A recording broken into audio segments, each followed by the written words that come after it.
Shelley Lubben was a rising star in the porn industry under the name of Roxy, but despite her so-called success, she was depressed and suicidal. Then she met a man who was interested in her, and not just for sex. Garrett was a preacher's son dealing with emotional turmoil of his own, but he and Shelley formed a strong friendship and rediscovered faith in God. When Garrett asked Shelley to marry him, she didn't see any better options.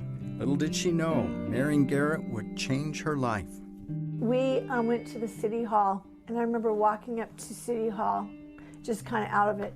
So I go to the lady, how much is it for the marriage license? She goes, $35. And all of a sudden, I was like, and God spoke to me. He says, $35 to get in the sex industry and $35 to get out. And I was like, oh my, I was like overwhelmed because I knew it was God. And I was so scared because I knew all the pain I had inside me was years and years of trauma, and I knew that how bad it was, and I knew that I would have to face that. As a result of Garrett's military job, Shelley and her new husband moved out of California to Seattle, Washington. While there, years of trauma surfaced, and Shelley had a difficult time coping. But a powerful church community welcomed the couple and helped them heal from their physical and emotional wounds. Several years and 2 beautiful daughters later, Shelley and Garrett were faced with the decision to move back to California. But after 8 years, I was completely and totally healed from the sex industry. Totally transformed. I wasn't even that woman. And I swore I'd never go back to California. I was like, I will never. My husband goes, but there's a really great job in Fresno. I'm like, I don't care. So I picked Texas. I wanted nothing to do with California. And as soon as we got there, it was horrible. And God made me move back to California. And but I swore I would never get any closer to the porn industry than that. So I had all this, But as time went on, God began to speak to me. Telling me, you should share your story online.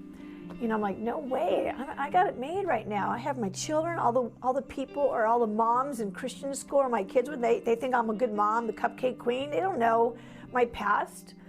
And God says, it was strong. So I figured, well, no one will find it. No one will find it. I'll just, maybe a couple prostitutes will find it. I didn't, market or anything. All of a sudden, men start writing me, of all people, saying, thank you so much for your story. It totally healed me. I had no idea what I was contributing to watching porn. Thank you for your story. I'm addicted to pornography. Your story helped me to get free. Thank you, Shelley, for giving your story on your website. When I went there, I prayed and God healed me from pornography. I'm like, what is all these people that need to heal from pornography? I had no idea that there was a porn addiction going on. So God literally raised up an ex-porn star during a porn addiction.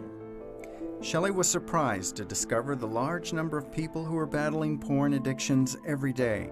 It's a serious problem rampant in today's society and is having frightening effects on families and unborn children. Noel, do you think that the sex industry is responsible for an increased number of abortions? I don't think there's any question about that. The sex industry has had huge effects on our society's views of sex and the sexual act. Not only is it okay to have sex, not only is pregnancy or health concerns not something to be thought about, but if they do happen, there are easy solutions. One of them is to end the pregnancy, to take this life. We are commodifying people as sex objects. And one of the outcomes when you start to commodify human beings, you begin to see at every stage of life the person that way, including the person in the womb. It's a commodity. It's not something that is to be valued, to be cherished, something that has rights, something that needs love and attention even then. It's something to be dealt with. Noel, do you think the sex industry has affected families? We see families falling apart all across the country, all across the globe, because of infidelity, sexual addiction, that are directly tied to the consumption of pornography. Well, what about those who say a little bit of pornography in a marriage spices up the married life? It's a lie that pornography spices up the marriage bed, because you are bringing people and others into a situation that only thrives when it is intimate and when it is exclusive. Sex was a design, it's supposed to be beautiful and shared and have love and intimacy, but nowadays pornography doesn't teach about love or intimacy. And I know married couples who write me and say, well, I like to watch porn, it helps my marriage. And I go, Why are you watching sexually diseased, mentally ill people have sex on camera? Because that's what they are. And by the way, divorce is rampant throughout the porn industry if someone does get married. There's almost no one married in the porn industry. So I tell people who are married, why are you getting marital advice from these kind of people? And so I brought that into my marriage, and my husband was pretty innocent, you know. And it was, the hardest part for me was the intimacy. I couldn't receive love. I was so distorted. And that's how all these kids are being raised today. I mean, kids today are being spoon-fed images of violent sex, and they think that's normal. What can they do to protect themselves? One of the things men need to do is realize that they themselves are being exploited. We have to rebel against that. Men have to make a decision that we are going to lead courageously, we are going to pursue a moral and virtuous life that not only leads to our own thriving, but the flourishing of everyone around us. In 2008, Shelley and Garrett founded the Pink Cross Foundation, a nonprofit organization dedicated to reaching out to porn industry workers.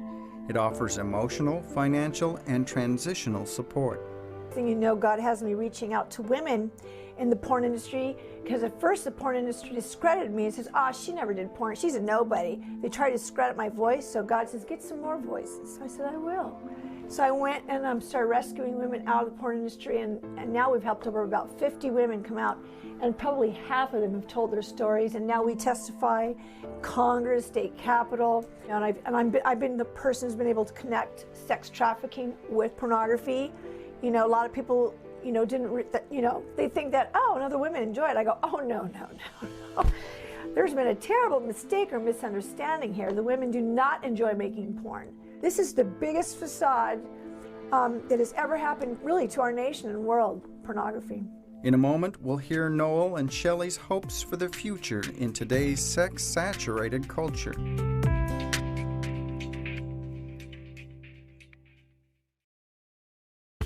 Look around you.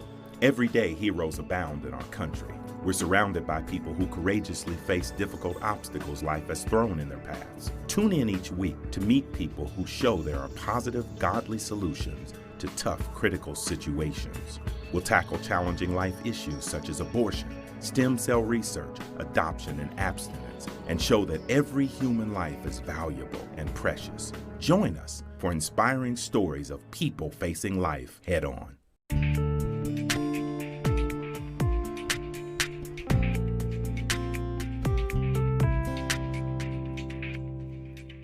It's no mystery we're living in a highly sexualized culture. But the solution to this problem doesn't just lie in attacking the porn and sex industries.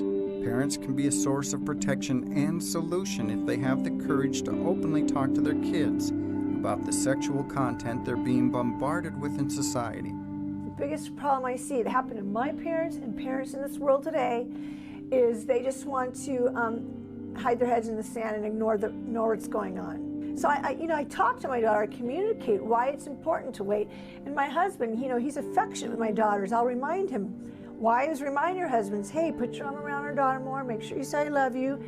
The father is actually supposed to teach the intimacy to the daughter to prepare her for marriage, you know. So, you know, I want my daughters to feel comfortable. You know, I don't want them to feel like on their married night they have to act like a porn star, because the only sex they know about is what the husband who's addicted to porn tells them to do.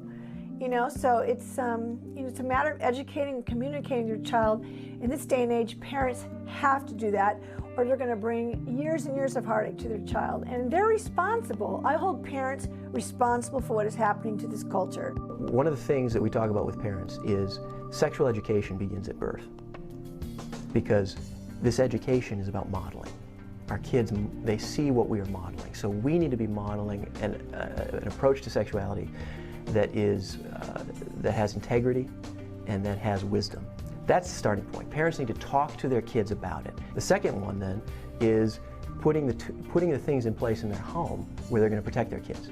A couple products we recommend are Covenant Eyes. Another great one is Safe Eyes. There are software packages out there to create an environment in your home where there's accountability, there's openness, and there's controls on the content that's coming in. I'm very optimistic about the future. I'm seeing the darkness increase right now. I'm seeing despair increase. But I think as despair increases and as darkness increases, the light shines all the more brightly. When we do our seminars and our conferences, one of the things we find is the most influential thing is for people just to be in the same room together talking about this subject.